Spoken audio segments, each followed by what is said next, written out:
Stock మార్కెట్లో అపార అనుభవం ఉన్న ఏంజల్ బ్రోకింగ్ సంస్థలో డీమ్యాట్ అకౌంట్ ఓపెన్ చేసుకోండి. కేవలం 5 నిమిషాల్లో మీకు డీమ్యాట్ అకౌంట్ ఓపెన్ అయిపోతుంది. Zero cost. మీరు ₹1 కూడా పే చేయని అవసరం లేదు. కేవలం మీ దగ్గర ఉండవలసింది మీ PAN card, Aadhaar card, bank account. ఈ వీడియో కింద ఉన్న లింక్ క్లిక్ చేస్తే కేవలం 5 నిమిషాల్లోపే డీమ్యాట్ అకౌంట్ ఓపెన్ చేసి ట్రేడింగ్ కూడా స్టార్ట్ చేసేయచ్చు. గత 10 ఏళ్లుగా ఎదురు చూస్తున్న ఐటీ మినహాయింపును ఇప్పుడు చేశారు ప్రధానమంత్రి నరేంద్ర మోడీ. ఈసారి గొప్పగా ఏమైనా ఉందా అంటే అది ఆదాయ పన్ను మినహాయింపే. కొత్త పన్ను విధానంలో స్టాండర్డ్ డిడక్షన్తో కలుపుకొని 12,75,000 వరకు పన్ను లేదు. ఇది గొప్ప నిర్ణయం అని చెప్పొచ్చు. అంతేకాదు ఐటీ కట్టేటప్పుడు కూడా కన్ఫ్యూజన్ లేకుండా సగం పదాల తొలగింపుతో పాటు సింపుల్గా ట్యాక్స్ ఉండేలా అందరికీ అర్థమయ్యేలా తీసుకొస్తామని చెప్పారు ఆర్థిక మంత్రి నిర్మలా సీతారామన్. అలాగే వచ్చే వారమే కొత్త ఇన్కమ్ ట్యాక్స్ బిల్లు కూడా తీసుకొస్తాం. చాలా సరళతరంగా పన్నులు చెల్లించేలా చేస్తాం. అంతేకాదు దేశాన్ని మోస్తుంది మధ్యతరగతి ప్రజలే. వారి శ్రేయస్సు కోసం మరిన్ని మంచి పన్నుల విధానాన్ని ప్రవేశపెడతామని కూడా చెప్పారు నిర్మలా సీతారామన్. ఉద్యోగులకు ఇది ఎంతో ఉపయోగకరమైన నిర్ణయం అని చెప్పొచ్చు. ఎందుకంటే ఇంతకు ముందు 7 లక్షల వరకు మాత్రమే పన్ను మినహాయింపు ఉండేది. ఈసారి 12,75,000కు పెంచడంతో పన్ను భారం నుంచి దేశంలోని సగం మంది బయటపడ్డట్టే అని చెప్పుకోవచ్చు.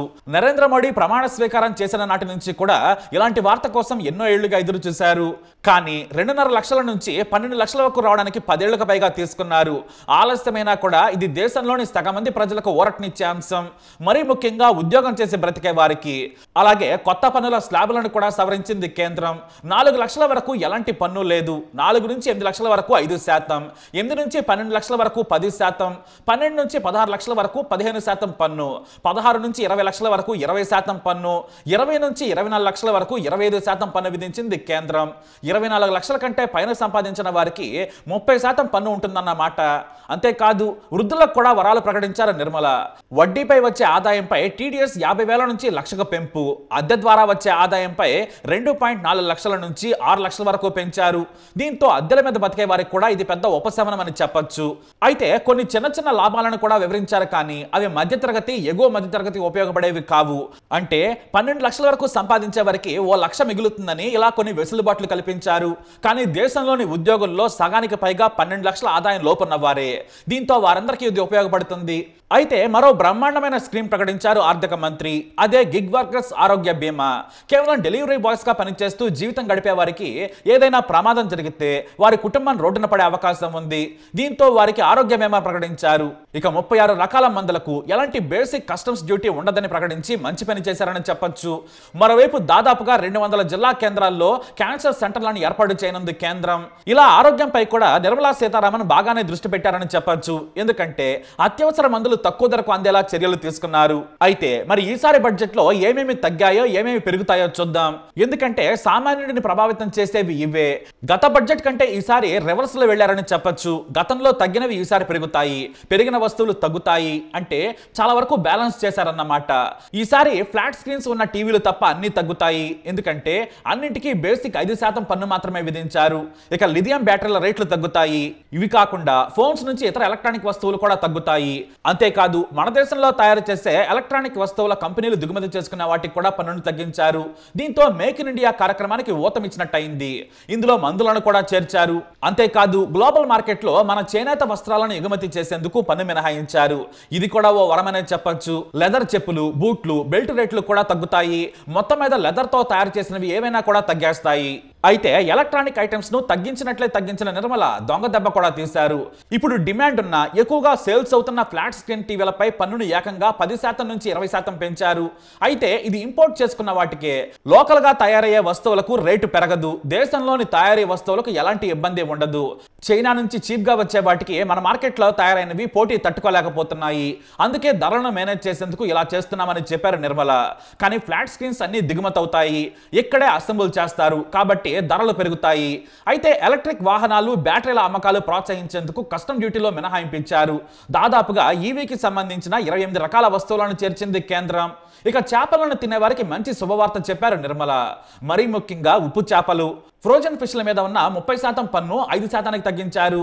దీంతో మత్స్యకారులకు, వ్యాపారులకు, వినియోగదారులకు ఇది మేలు చేకూరుస్తుందనలో సందేహమే లేదు. ఎందుకంటే ఇప్పుడు దేశమంతా కూడా ఫ్రోజన్ ఫిష్ వాడుతున్నారు. అయితే నిర్మలా సీతారామన్ ఏ అభివృద్ధికి 500 కోట్లను కేటాయించారు. 3 కేంద్రాలను ఏర్పాటు చేస్తామని కూడా చెప్పారు. దీనిపై పెదవి విరుస్తున్నారు ఆర్థిక నిపుణులు. అమెరికా, చైనా ఏ రీసెర్చ్ మీద పోటీ పడుతుంటే 500 కోట్ల వలన ఉపయోగం ఉండదు, కాస్త బడ్జెట్ పెంచి ఉంటే బాగుండేది, ఇది చాలా దారుణమైన విషయమని విమర్శలు చేస్తున్నారు. అంతేకాదు పోర్టులను కూడా ప్రైవేటీకరించే దిశగానే చర్యలు తీసుకుంటున్నట్లు ఈ బడ్జెట్ చెబుతోంది. ఎందుకంటే 25,000 కోట్లతో నేషనల్ మారిటైమ్ ఫండ్ ఏర్పాటు చేయనున్నారు నిర్మల. కానీ ప్రభుత్వం ప్రైవేట్ పోర్టుల భాగస్వామ్యంతో మారిటైమ్ మిషన్ కొనసాగిస్తామన్నారు. దీంతో మళ్లీ అదానికి మేలు చేసేందుకే ఇలాంటి నిర్ణయం తీసుకున్నారా అని విమర్శిస్తున్నారు. ఇక కొత్త మెడికల్ సీట్లు పెరగనున్నాయి. దేశవ్యాప్తంగా 75,000 మెడికల్ సీట్లు పెరగనున్నాయి. ఇటు క్లీన్ టెక్ మిషన్ కింద సోలార్ ఈవీ బ్యాటరీలకు భారీ మేలు చేకూరనుంది. ఇటు పరిశ్రమలకు కూడా పన్ను మినహాయింపుతో పాటు ప్రోత్సాహకాలు కూడా ప్రకటించింది. అయితే జల్ జీవన్ మిషన్ కింద రాష్ట్రాలు, యూటీలకు 100% నుంచి నీటి కుళాయిలు ఏర్పాటు చేయనున్నారు. గ్రామాల్లోని ప్రతి స్కూల్కు బ్రాడ్బ్యాండ్ ద్వారా ఇంటర్నెట్ కల్పిస్తామని కేంద్రం తెలిపింది. ఇది మంచి నిర్ణయమే. అయితే గతంలోనే ఇలాంటి నిర్ణయం ప్రకటించిన కేంద్రం పూర్తి స్థాయిలో అమలు చేయలేదు. మళ్ళీ ఈ నిర్ణయమైనా పూర్తి స్థాయిలో అమలు చేస్తారా లేదా అనే అనుమానం ఉంది. అయితే వ్యవసాయానికి ఏమైనా మేలు చేశారా అంటే ఏదీ లేదు. కేవలం కొత్త పథకాలు, మిషన్ల పేరుతో కొన్ని ప్రకటించారంతే. బీహార్లో మకానా బోర్డు ఏర్పాటు ప్రకటించారు. ఎందుకంటే అక్కడ ఎన్నికలు దగ్గర పడ్డాయి కాబట్టి. ఇటు గ్రీన్ఫీల్డ్ ఎయిర్పోర్టుల నిర్మాణం ఉన్న పాట్నా ఎయిర్పోర్ట్ ఆధునీకరణ కూడా చేపట్టింది. బీహార్లోని national institute of food technology సహా వెస్టర్న్ కోసీ కెనాల్కు ఆర్థిక సాయం కూడా ప్రకటించింది. అయితే కంది, మినుములు, మసూర్లను కేంద్రమే కొంటుందని ప్రకటించారు. కానీ మద్దతు ధర గురించి ప్రకటించలేదు. పండ్లు, కూరగాయలకు కొత్త పథకం ప్రవేశపెట్టారు. పత్తి రైతుల కోసం జాతీయ పత్తి మిషన్ ఏర్పాటు చేశారు. అంతేకాదు అధికంగా ఉత్పత్తినిచ్చే వంగడాల ఏర్పాటుకు కూడా ప్రత్యేక సాయం చేస్తామని కేంద్రం ప్రకటించింది. అయితే దేశంలో వెనుకబడిన జిల్లాల్లో వ్యవసాయానికి ప్రోత్సాహకాలు ప్రకటించారు నిర్మల. అంతేకాదు గోదాముల నిర్మాణం, నీటి పారుదల, రుణ సౌకర్యాలు కల్పిస్తామని చెప్పారు. దాదాపుగా 1.7 కోట్ల మంది రైతులకు లబ్ధి చేకూరేలా స్కీమ్ ను ప్రవేశపెట్టారు. అయితే తెలుగు రాష్ట్రాలైన ఏపీ, తెలంగాణకి కేంద్రం ఏమిచ్చిందంటే మాత్రం ఏమీ లేదు. గుండు సున్నా. బీహార్లో ఎన్నికలున్నాయి. తన ప్రభుత్వం నితీష్ వలనే కొనసాగుతుంది కాబట్టి మోడీ బీహార్కు వరాలు కురిపించారు. ఇటు బాబు కేంద్రంలో చక్రం తిప్పుతున్నా కూడా పెద్దగా వరాలేమీ కురవలేదు.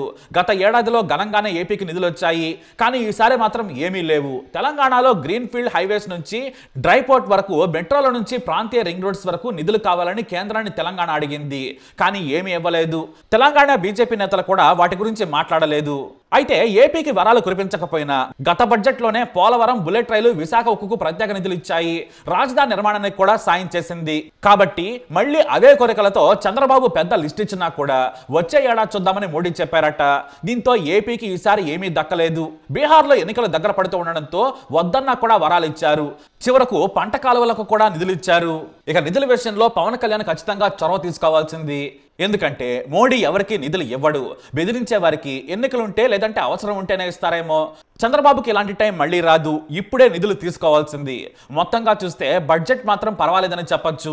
అందరికీ వరాలు ఇచ్చే కంటే కూడా మిడిల్ క్లాస్ కోసమే ఈసారి ఎక్కువగా దృష్టి పెట్టారనిపిస్తోంది. మన తెలుగు రాష్ట్రాలకు ప్రత్యేక వరాలు లేకపోయినా కూడా బడ్జెట్ మాత్రం పర్వాలేదు. ఇక మన తెలుగు కవి గురజాడ చెప్పిన దేశం అంటే మట్టి కాదోయ్, దేశం అంటే మనుషులోయ్ అన్న మాటను గుర్తు చేస్తూ ప్రసంగాన్ని మొదలు పెట్టారు నిర్మలా సీతారామన్. ఈసారి మాత్రం ఉద్యోగులు, మధ్యతరగతి వారికి ఫుల్ ఖుషి అని చెప్పొచ్చు. మొత్తానికి 10 ఏళ్ల బీజేపీ పాలనలో మొదటిసారి మేలు చేసింది బీజేపీ సర్కారు. మరి బడ్జెట్ పై మీ అభిప్రాయం ఏంటి? కామెంట్ ద్వారా తెలియజేయండి. వీడియో అప్డేట్స్ కోసం మై ఛానల్ ఫాలో అవ్వండి. అలాగే తప్పకుండా సబ్స్క్రైబ్ చేసుకోండి.